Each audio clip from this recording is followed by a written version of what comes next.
Hi everyone, Radhe Radhe, सत श्री अकाल, नमस्कार। मैं शिशिर स्वागत करता हूं आपके अपने यूट्यूब चैनल शिशिर की पाठशाला में। और आशा करता हूं आप सभी काफ़ी अच्छे होंगे और मस्त होंगे। तो ये वीडियो एक इन्फॉर्मेशनल वीडियो है जो कि RT act, right to free and compulsory education 2009, जिसमें थोड़ा सा एक राजपत्र जो कि संशोधन, थोड़ा सा अमेंडमेंट किया गया है। ये बहुत ज़रूरी हो जाता है और आपको पता भी होना चाहिए कि आपके जो वेरियस टीचिंग एग्जाम्स होते हैं, चाहे केवीएस हो, डी ट्रिपल एस बी हो, चाहे आपका यूपी टेट हो, सुपर टेट हो, सी टेट हो, इस किसी भी एस्टेट हो, आपका रीट हो, हर जगह ये टॉपिक ऐड है। तो आपको संशोधन पता होना चाहिए, क्या अमेंडमेंट किया गया, और यहाँ से क्वेश्चन जरूर बनेगा।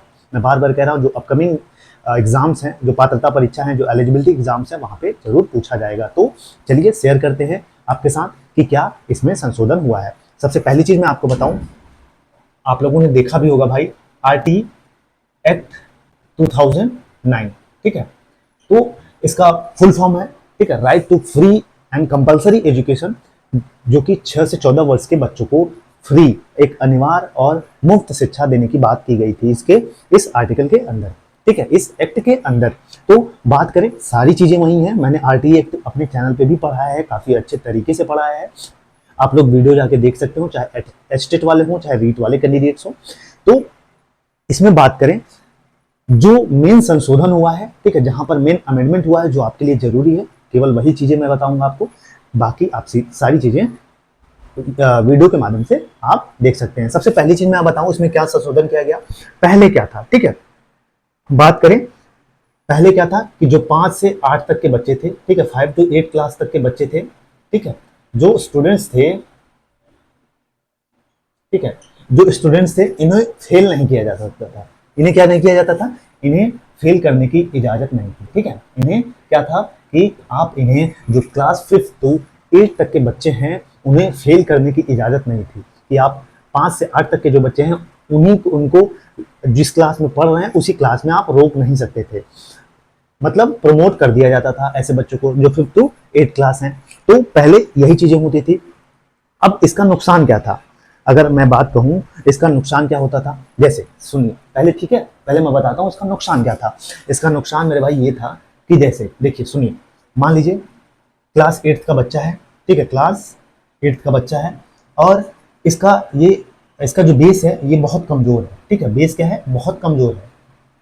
ये बेस इनका जो था, क्लास 8 का बच्चा है कोई, और उसका जो बेस है बहुत कमजोर है। अब मान लीजिए किसी भी सब्जेक्ट में बच्चा बहुत कम मार्क्स पा रहा है, ठीक है, बहुत कम जो मार्क्स है पा रहा है, और उसका बेस कमजोर है। अब क्या होता था भैया, अब ऐसे भी बच्चे को आप प्रमोट कर देते थे, ठीक है।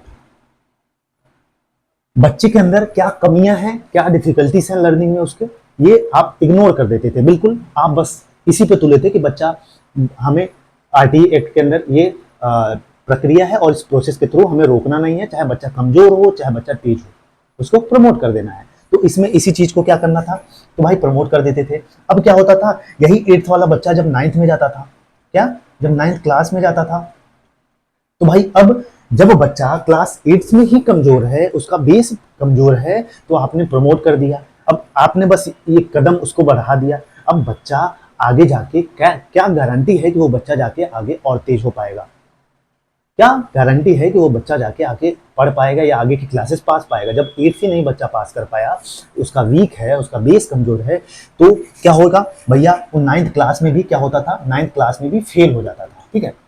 8th में तो आपने नहीं फेल किया, लेकिन 9th में उसका बेस कमजोर था, और बेस कमजोर होने की वजह से बच्चा कमजोर था, कमजोर वीकनेस की वजह से वो बच्चा फेल हो गया। अब 9th क्लास में ही फेल हो गया। अब सरकार ने एक डाटा कलेक्ट किया, डाटा कलेक्ट किया, और सरकार को पता चला कि 9th क्लास में बच्चे फेल हो रहे हैं, और जिसमें से ड्रॉप आउट रेट है, ठीक है, जिसमें क्या है, अच्छे से समझिएगा, जो क्लास 9th में जो ड्रॉप आउट रेट है, ठीक है, ड्रॉप आउट रेट है, वो बढ़ती जा रही थी, ठीक है, क्या बढ़ती जा रही थी।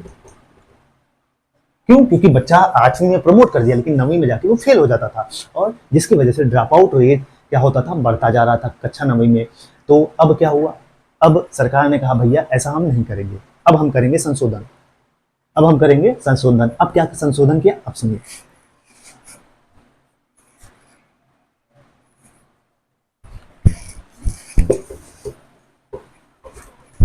अब सरकार ने कहा भैया, सरकार ने क्या कहा कि ऐसा है, जो क्लास 5th टू 8th के बच्चे होंगे, क्लास 5th टू 8th के बच्चे होंगे भैया, इनको हम रोकेंगे नहीं, ठीक है, मतलब अब प्रमोट नहीं करेंगे, प्रमोट नहीं करेंगे। अब क्या होगा कि अब भाई इनको, जैसे मान लीजिए ये बच्चा नहीं पास हो पा रहा है या फेल हो गया, ठीक है, बच्चा फेल हो गया, इसको प्रमोट नहीं करना है, अब प्रमोट नहीं करना है, ठीक है, प्रमोट नहीं करना है। अब इनको क्या करना है कि 2 मंथ के अंदर,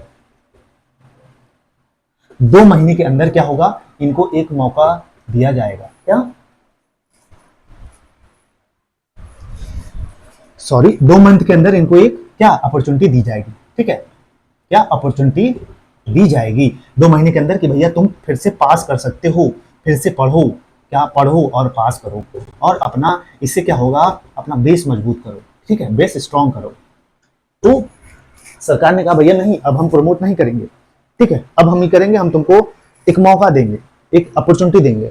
तुम अगर क्लास 8वीं में फेल होते हो या 5th में फेल होते हो या 6th में फेल होते हो या 7th में फेल होते हो तो हम तुमको प्रमोट नहीं करेंगे। अब क्या करेंगे, हम 2 महीने के अंदर तुम्हारा फिर से एग्जाम लेंगे, फिर से एग्जाम कंडक्ट कराएंगे, और तुम उसी जिस सब्जेक्ट में या जिस उसमें फेल हो रहे हो उसको फिर से पास करो 2 महीने के अंदर। अगर दोबारा भी नहीं पास कर पाए, अब तुमको हम उसी कक्षा में फिर से पढ़ने का मौका देंगे, तुम पढ़ोगे, फिर से पढ़ोगे। हम नहीं चाहते कि तुम, जो रास्ता तुम्हारा है वो कमजोर हो, जो नींव तुम्हारी है वो कमजोर हो। हम तुम्हें नींव तुम्हारी स्ट्रांग, तुम्हारी नींव, तुम्हारा बेस मजबूत करके तुम्हें आगे की तरफ धक्का देंगे।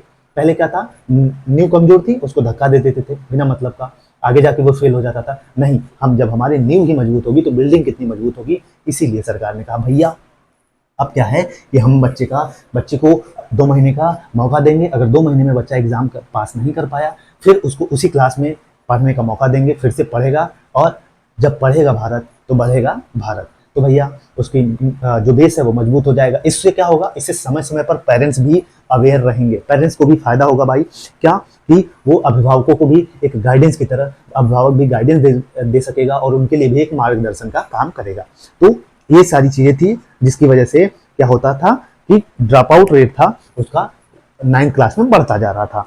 तो यही सारी चीजें हैं, बाकी मॉनिटरिंग की जाएगी उस बच्चे की, और मतलब जो बच्चा फेल होगा ऐसे बच्चों की जो है प्रशासन है, ठीक है, स्कूल का जो एडमिनिस्ट्रेशन है ऐसे बच्चों की लिस्ट निकालेगा जो प्रमोट होते हैं, जिनको प्रमोट करना है या जिस विषय में कमजोर है उनका प्रॉपर लिस्ट बनाएगा और उनका दोबारा से एग्जाम कराएगा। तो ये प्रोसेस था जो संशोधन किया है, बाकी सब वैसे ही है।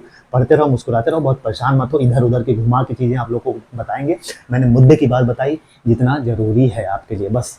बाकी ऑल द बेस्ट, पढ़ते रहो, और ऐसे इन्फॉर्मेशन, टीचिंग से रिलेटेड न्यूज इन्फॉर्मेशन और पढ़ाई करने के लिए बिल्कुल फ्री ऑफ कॉस्ट में आप इस चैनल को सब्सक्राइब कर सकते हो। जय हिंद, जय भारत।